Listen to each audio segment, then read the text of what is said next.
La douleur de gérer ses enfants avec un pervers narcissique. Oui, si tu as des enfants avec un homme ou une femme et tu as identifié que cette personne est un ou une perverse narcissique ou pervers narcissique, alors forcément tu sais de quoi je parle. Tu la sais cette douleur, tu connais cette douleur, cette angoisse qui te prend à l'intérieur, qui te prend aux tripes et qui te donne envie juste de disparaître et de t'écrouler. Et cette douleur vient de quoi? Vient du fait qu'avec le temps, tu réalises qu'en réalité, le parent en face pervers narcissique a un seul objectif, c'est d'effacer ton image, c'est d'effacer ton personnage en fait dans la tête des enfants. C'est vraiment ça, hein? C'est-à-dire c'est fou.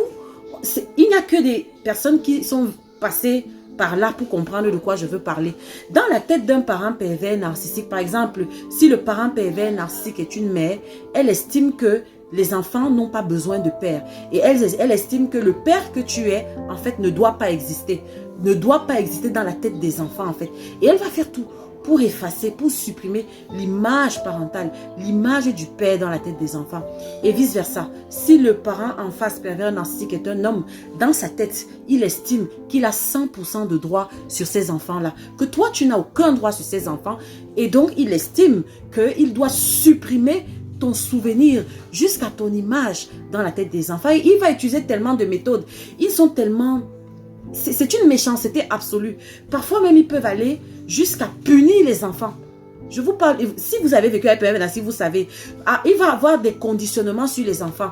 Chaque fois que l'enfant va poser un acte de nature à montrer qu'il pense au conjoint sain, c'est-à-dire toi, eh bien le parent toxique va punir l'enfant. Il y aura une répression.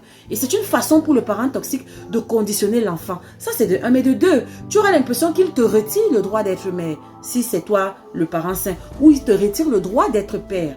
Et il le fait de façon unilatérale, sans demander ton avis, en mettant les enfants au centre. Et donc, ça génère une douleur, mais une douleur qui ne s'imagine pas.